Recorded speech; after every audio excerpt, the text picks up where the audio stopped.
shorten everything. Don't look at villages and then you name them, you make them short, you make them brief. Then when someone asks you, I'm making these names brief. No, it must be officially accepted, officially known that it is allowed for you to make it short, to make it brief, to make it abbreviated, make it an abbreviation. Having looked at the abbreviations as examples, abbreviations which are directly connected to animal welfare, we want to look at examples of acronyms which are connected directly to animal welfare, to the information, bearing information about welfare of animals, how to take care of animals. For example, we have CAPS. As you see CAPS, now you read the word, you read CAPS as if it is a word, CAPS. Then ADI, ADI, it sounds as if it's a word, ADI. AIDS, you look at it and you think it's like a word, AIDS. AVAR is like one word. Then ASAB is like one word. Okay, I remember telling you of an abbreviation, which is an acronym, which is called ASAP. As soon as possible, I shall see you ASAP. But don't write to your head teacher and say, head teacher, sir, I'll see you ASAP. I'll see you ASAP in the morning. I see you as soon as possible in the morning. It doesn't work out like that. You can joke about it with your friends, but don't say, I'm coming to you ASAP. I'm coming to you as soon as possible. So there is ASAP, then there is MFA, which is NFA, MFA.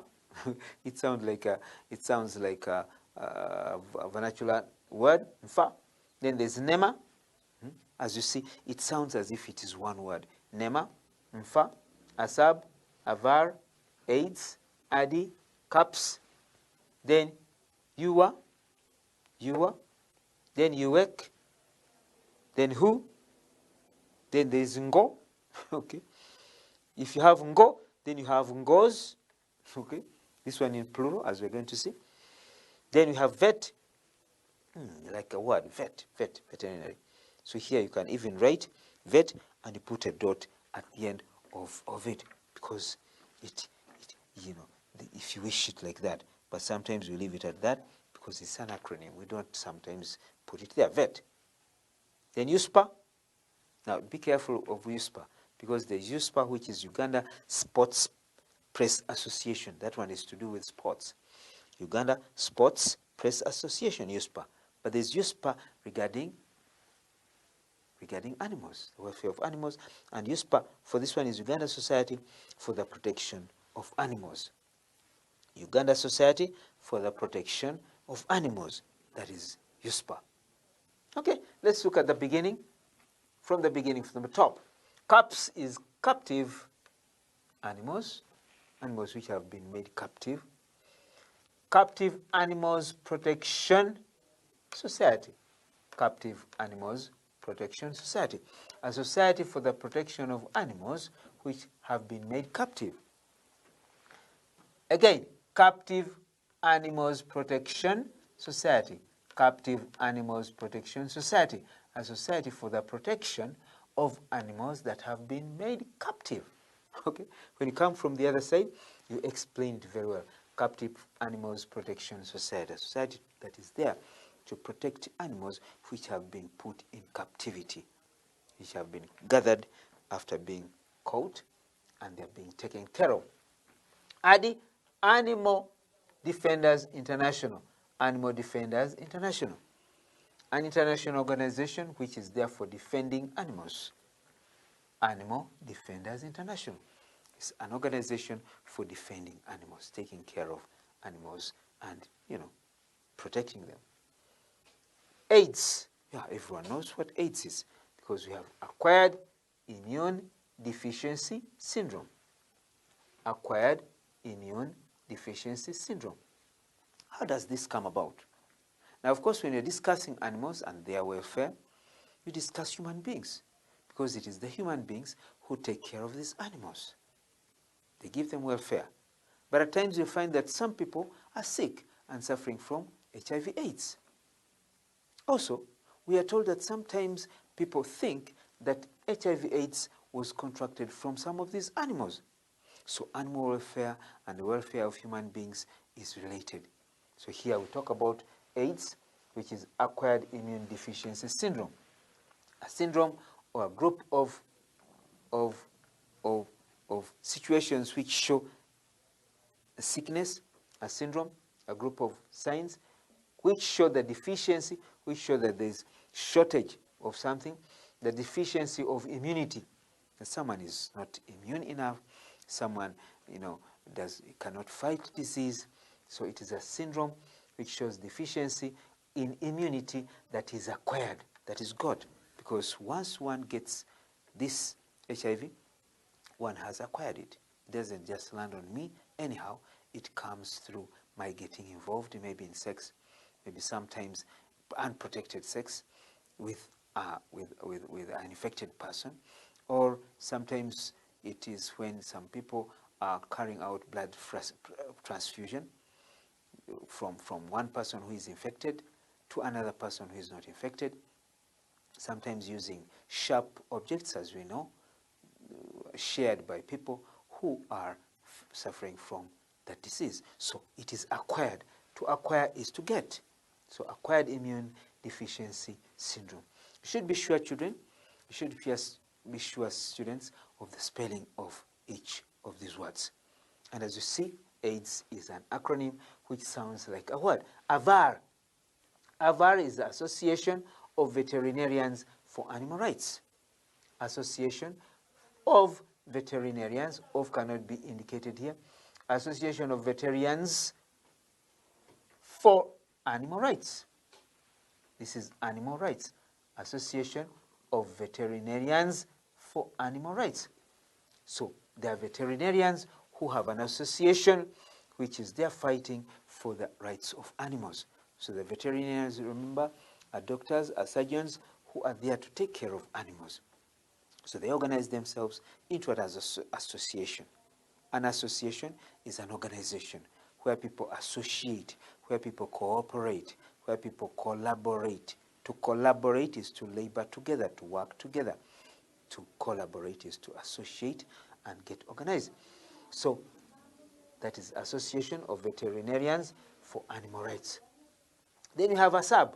ASAB is Association for the Study of Animal Behavior. It is an association for the study of animal behavior. The specific doctors and people who are concerned with animals who study about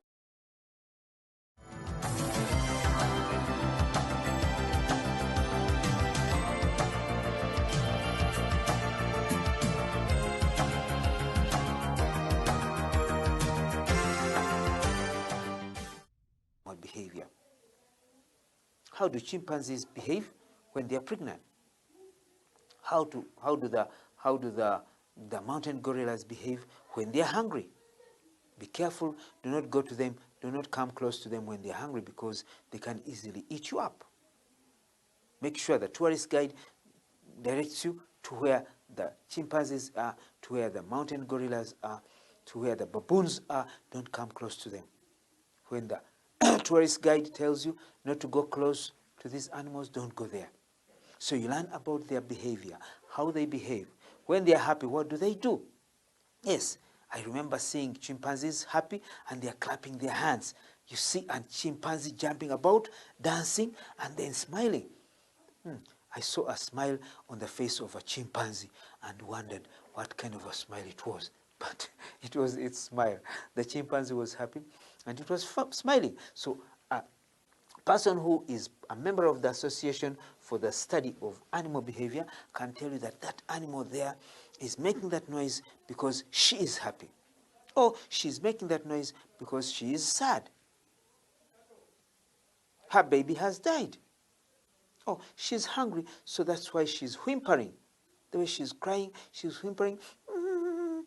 Then, of course, there's maybe she's in pain. Maybe a thorn has pierced the bottom of her foot.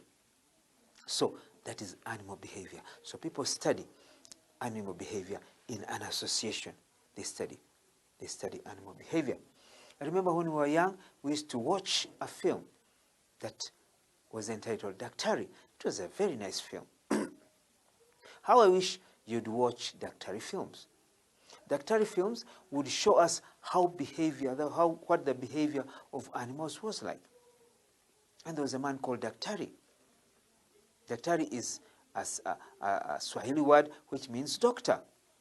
So Daktari was always there, and he was at a place called Wamweru, and he was taking care of animals. Some of the animals were chimpanzees. In short, they were called chimps. Then some were monkeys. And there was a lion which was called Clarence. I'll never forget that. So Daktari used to play with the animal which you think is very, very fierce. That is the lion, the king of the jungle. Of course, there were different other animals, and there was even a number of elephants, the biggest land animal.